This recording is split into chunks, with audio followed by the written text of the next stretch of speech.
রাইসার exam শেষ করে একটু মলে এসেছিলাম। আসসালামু আলাইকুম। আসলে কি জানেন, আমার দুই মেয়ে সারাদিন ঘরের ভিতর দুজন একসাথে দুষ্টুমি করবে। ওদেরকে এত বলি আম্মু খেলাধুলা করো, ওরা কি নিয়ে খেলা করে জানেন? তুলি রং ওদের প্রথম খেলার সাথী, দ্বিতীয় ওদের কেলে নিয়ে খেলার সাথী। কেলে নিয়ে নানান রকমের জিনিসপত্র বানায়। আমি আসলে কেলে কিনতে কিনতে পাগল হয়ে গেছি। এত পরিমাণ কেলে কিনতে হয়, ওদের যতই কেলে কিনে দেন না কেন এক নিমিষে ওরা শেষ করে ফেলে। আর কেলে খেলা শেষ হলে তুলি রং দিয়ে নানান রকমের দৃশ্য আর্ট করে। আর অন্যান্য খেলাধুলা খুবই কম করে। আর বাকি সময়টুক দুজনে একসাথে থাকে, যতক্ষণ ততক্ষণ মারামারি করে।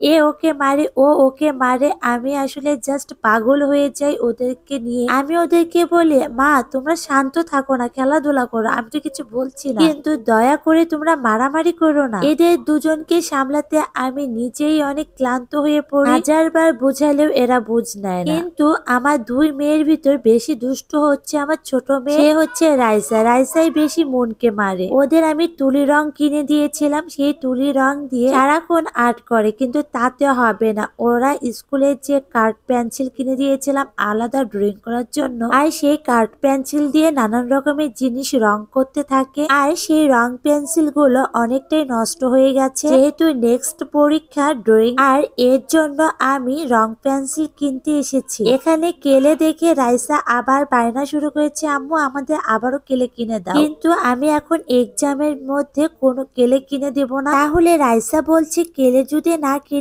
দাও তাহলে আমাদের লাবুবু কিনে দাও। আমি তখন বললাম, লাবুবু আবার কি, এটা আবার কি বলো তো? ওরা আমাকে সুন্দরভাবে বুঝিয়ে দিচ্ছে, কিন্তু আমি তো নাছোড়বান্দা। আমি বলেছি অসম্ভব, এক্সামের মধ্যে আমি কোনো কিছুই কেনাকাটা করব না। তারপর মনের এক্সামের জন্য কিছু প্রয়োজনীয় জিনিসপত্র কিনলাম। এদিকে আমার দুই মেয়ে আমার মতনই শপিং করতে অনেক বেশি পছন্দ করে। এদিকে আমাদের কেনাকাটা শেষ। বললাম, আম্মু এখন চলো বাসায় চলে যাই, কিন্তু না, ওরা বলছে আম্মু চলো না একটু ঘুরে ঘুরে দেখি, শীতের জন্য নতুন নতুন কি কালেকশন গুলো এসেছে, একটু চলো না। তখন আমি বললাম, আম্মু আজ এত ঘোরাঘুরি করা যাবে না, বাসায় আমার একটু কাজ আছে, তাড়াতাড়ি বাসায় ফিরতে হবে, চলো এখন। আজ তো আমি অন্য কোনো কিছু কেনাকাটার উদ্দেশ্যে আসিনি, কেন খালি খালি ঘুরবো? সেই জন্য কোনো ঘোরাঘুরি না করে বাসায় চলে যাচ্ছি। রাইসা বাসাও স্থির থাকে না, বাইরে আসলেও স্থির থাকে না। দেখতে পাচ্ছেন কিভাবে লাফালাফি দৌড়াদৌড়ি করে